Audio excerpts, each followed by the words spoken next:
প্রিয় ছাত্রছাত্রীরা, আজকে আমি তোমাদেরকে এই ভিডিওর মাধ্যমে ক্লাস 6-এর ভূগোলের যে সমস্ত প্রশ্নগুলো দেওয়া হচ্ছে তৃতীয় পর্যায়ে মূল্যায়নের জন্য, অর্থাৎ থার্ড সামেটিভের জন্য 6 নম্বর স্কুল পেজ নম্বর 315, সেখানে যে সমস্ত প্রশ্নগুলো আছে সমস্ত প্রশ্নের উত্তর আমরা আলোচনা করবো আজকে এই ভিডিওর মাধ্যমে। তোমরা ভিডিওটা শুরু থেকে শেষ অবশ্যই দেখবে এবং চ্যানেলে যদি নতুন হয়ে থাকো অবশ্যই চ্যানেলটাকে সাবস্ক্রাইব করে রাখবে পরবর্তী স্কুলগুলোর প্রশ্নোত্তর পাওয়ার জন্য। এবং এর আগের যে স্কুলগুলো ছিল সেগুলোর প্রশ্নোত্তর আমরা আলোচনা করে দিয়েছি, তোমরা প্লেলিস্ট থেকে সেই প্রশ্নোত্তরগুলো পেয়ে যাবে, সেই প্রশ্নোত্তরগুলো দেখে নিও সেখান থেকে। আজকে আমরা এই 6 নম্বর স্কুলের প্রশ্নোত্তরগুলো আলোচনা করব এবং এই প্রশ্নোত্তরের পিডিএফ তোমরা পরবর্তীতে আমাদের টেলিগ্রাম চ্যানেল থেকে পেয়ে যাবে। ডেসক্রিপশনে আমাদের টেলিগ্রাম চ্যানেলের লিঙ্ক দিয়ে দেওয়া হয়েছে, সেখান থেকে তোমরা যুক্ত হয়ে যেতে পারবে। তাহলে পরবর্তীতে পিডিএফগুলো সেখান থেকে তোমরা পেয়ে যাবে। একের দাগে কিছু ম্যাপ পয়েন্টিং আছে, সেগুলো আমরা করবো না, আমরা চলে যাবো পরবর্তী প্রশ্নতে। 2 এর দাগের সঠিক উত্তরটি নির্বাচন করে লেখো। 2 এর দাগের 1, রাশিয়ার উপর দিয়ে, তো এখানে দেখো এতগুলো দেওয়া আছে, কত ডিগ্রি দ্রাঘিমা বিস্তৃত হয়েছে, তো এটা অপশান বি তোমরা লিখবে। তো দেখো এখানে তোমাদের যে অপশানটা একটু এই প্রশ্নটা ডাউট হচ্ছে, তোমরা অবশ্যই এই প্রশ্নটা একবার তোমাদের ক্লাস টিচার থেকে জিজ্ঞাসা করে নিও। এরপরে প্রশ্ন, দ্বিতীয় প্রশ্ন, পৃথিবীর আবর্তন বেগ সবচেয়ে বেশি হয়, সেটা হবে নিরক্ষরেখা, অপশান বি।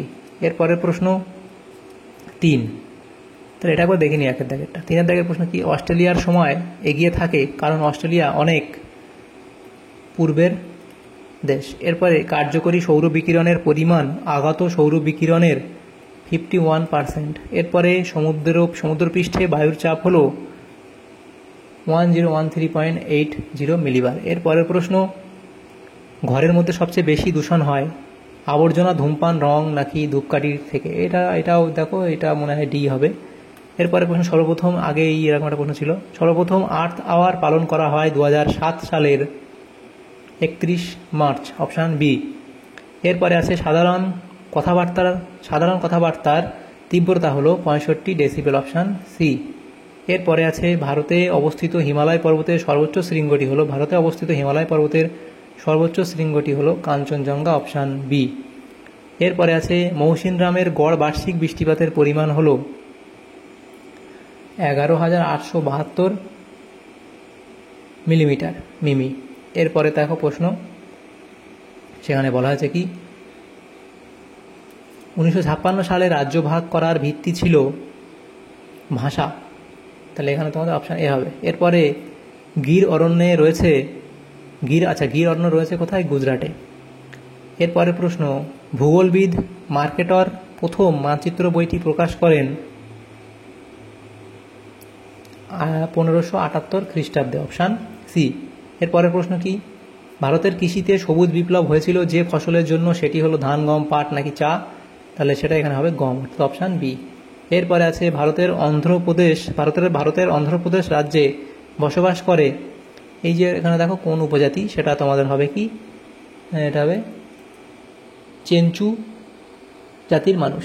পরের প্রশ্ন কি বলা আছে দেখো, আমাদের দেশের 65% লোকজন কৃষির সঙ্গে যুক্ত, গ্লোব হলো ত্রিমাত্রিক।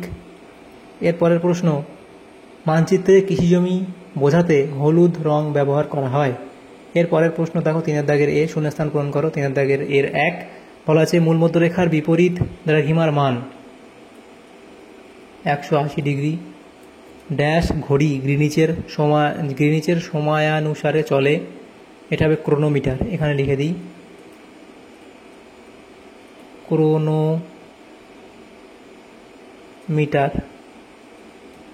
ক্রোনোমিটার। এর পরের প্রশ্ন, রাজস্থানের জয়পুর সমুদ্র থেকে দূরে অবস্থিত বলে এখানকার জলবায়ু লিখবে চরম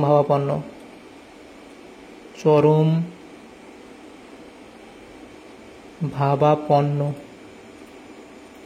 এরপরের যে প্রশ্নগুলো এখানে আছে দেখো, বি, বাম দিক এবং ডান দিকে এখানে দেওয়া আছে মেলাতে। প্রথম প্রশ্ন বলা আছে দেখো এখানে কি, বধিরতা, তাহলে এটা হবে বি, শব্দ দূষণ সাথে সম্পর্কিত। 32 ডিগ্রি ফারেনহাইট, সেটা হবে 0 ডিগ্রি সেন্টিগ্রেডের সাথে সম্পর্কিত। এবং সালফিউরিক অ্যাসিড, সেটা হবে তরল বায়ু দূষক। এর পরের প্রশ্ন কি, শুদ্ধ অশুদ্ধ নির্ণয় করতে দেওয়া আছে। প্রথম প্রশ্ন, ঝুম চাষ দক্ষিণ ভারতে দেখা যায়, এটা ভুল।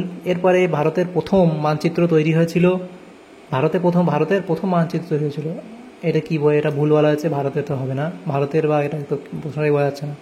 3 দাগের প্রশ্ন, ভারতের উর্বর নবীন পলিমাটি খাদার নামে পরিচিত, এটা ঠিক বলা হয়েছে। এরপরে ডি এর দাগে বলা হয়েছে দেখো, নিচের প্রশ্নগুলি এক কথায় উত্তর দাও। আচ্ছা, এটা তাহলে ঠিক লিখবে। নিজের প্রশ্নগুলো এক কথা উত্তর দাও। প্রথম প্রশ্ন টিকের দাগের 1, দার্জিলিং জেলার কোথায় শিংকোনা পাওয়া যায়? তাহলে লিখবে মাংপুতে। তাহলে কোথায়? মাংপুতে শিংকোনা পাওয়া যায়। এরপরে ডোগরি কি? তাহলে লিখবে এটি জম্মু অঞ্চলের ডোগরা জনগোষ্ঠীর প্রধান ভাষা। এরপরে মানচিত্রে ঘরবাড়ি বোঝাতে কী রং ব্যবহার করা হয়? মানচিত্রে ঘরবাড়ি বোঝাতে লাল রং ব্যবহার করা হয়। 4 দাগের প্রশ্ন, নিচের প্রশ্নগুলি সংক্ষিপ্ত উত্তর দাও। যে কোনো 4টি প্রশ্ন উত্তর করতে বলা আছে, 2 নম্বর করে দেওয়া 4টে প্রশ্ন। 8 নম্বর, নিরক্ষীয় তল কাকে বলে? তাহলে নিরক্ষীয় তল কাকে বলে সেটা, আচ্ছা এই প্রশ্নগুলো নেক্সট পেজে আমরা আলোচনা করব। দেখো, নিরক্ষীয় তল কাকে বলে, কালবৈশাখী কাকে বলে? তাহলে কালবৈশাখী কাকে বলে তোমরা লিখবে কি? এপ্রিল মে মাসে অর্থাৎ গ্রীষ্মকালে পশ্চিমবঙ্গে মাঝে মাঝে বিকেলে বা সন্ধ্যার দিকে বজ্রবিদ্যুৎ সহ প্রচণ্ড বৃষ্টিপাত, প্রচণ্ড ঝড় বৃষ্টি হয়, একে কালবৈশাখী বলে। এবং এর বৈশিষ্ট্য তোমরা 2-1টা লিখে দেবে।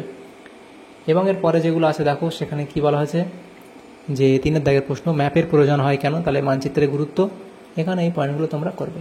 সংরক্ষিত অরণ্য কাকে বলে? লিখে যে নির্দিষ্ট অরণ্যে উদ্ভিদ, পশু পাখি, পতঙ্গ সকলের অস্তিত্ব রক্ষার জন্য মানুষের হস্তক্ষেপ, যেমন শিকার, পশুচারণ, গাছ কাটা প্রভৃতি ক্রিয়াকলাপ নিষিদ্ধ, তাকে সংরক্ষিত অরণ্য বা রিজার্ভ ফরেস্ট বলে। উদাহরণ গুজরাটের গির, পশ্চিমবঙ্গের গরুমারা প্রভৃতি। এরপরে প্রশ্ন 5 দাগের, শব্দ দূষণের 2টি কারণ লেখো। তাহলে শব্দ দূষণের কারণ বা উৎস। শব্দ দূষণ দুভাবে ঘটতে পারে, যথা প্রাকৃতিক এবং মনুষ্যসৃষ্ট। তাহলে প্রাকৃতিক কারণের মধ্যে লিখবে এইগুলো, যে আগ্নেয়গিরির অগ্নুৎপাতের বিকট আওয়াজ শব্দ দূষণ ঘটায়, বজ্রপাতের গগনভেদী আওয়াজে শব্দ দূষণ ঘটে, জলপ্রপাতের উচ্চ আওয়াজও শব্দ দূষণের কারণ। তার মনুষ্যসৃষ্ট কারণ, যে এই মানুষের সৃষ্টি যে কারণগুলো সেগুলো এখানে লিখবে। এরপরে দেখো, টোডা উপজাতি ভারতের কোন রাজ্যে বসবাস করে এবং এদের প্রধান জীবিকা কী? টোডা উপজাতি কোথায়? ভারতের তামিলনাড়ু। টোডা উপজাতি ভারতের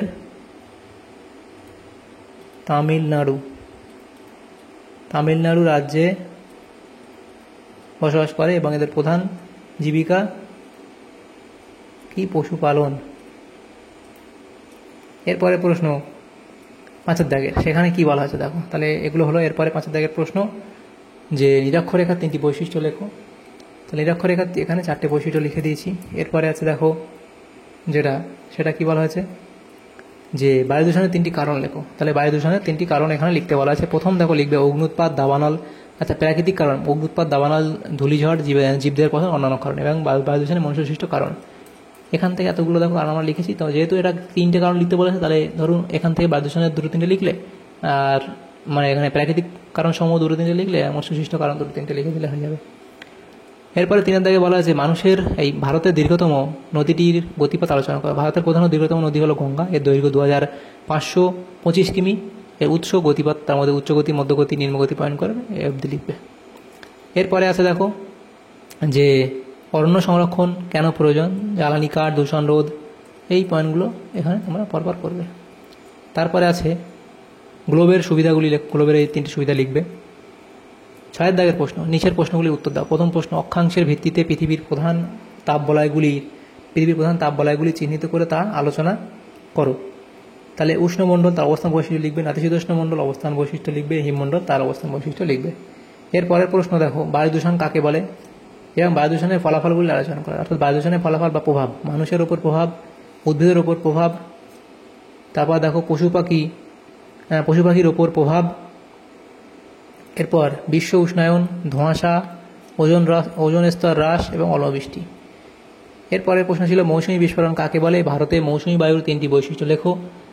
তাহলে গ্রীষ্মকালে উত্তর পশ্চিম ভারতে গভীর নিম্নচাপের সৃষ্টি হলে জুন মাসের প্রথম সপ্তাহে জলীয় বাষ্পপূর্ণ মৌসুমী বায়ু ভারতের পশ্চিমে মালাবার উপকূলের পশ্চিমঘাট পর্বতে বাধা পেয়ে হঠাৎ প্রচুর পরিমাণ বৃষ্টিপাত ঘটিয়ে বর্ষা ঋতুর সূচনা করে। একে মৌসুমী বৃষ্টিপাত বলে। এবং বৈশিষ্ট্য তোমরা এখানে যে পয়েন্টগুলো আছে, 6টা বৈশিষ্ট্য আছে, 3টি বৈশিষ্ট্য লিখবে।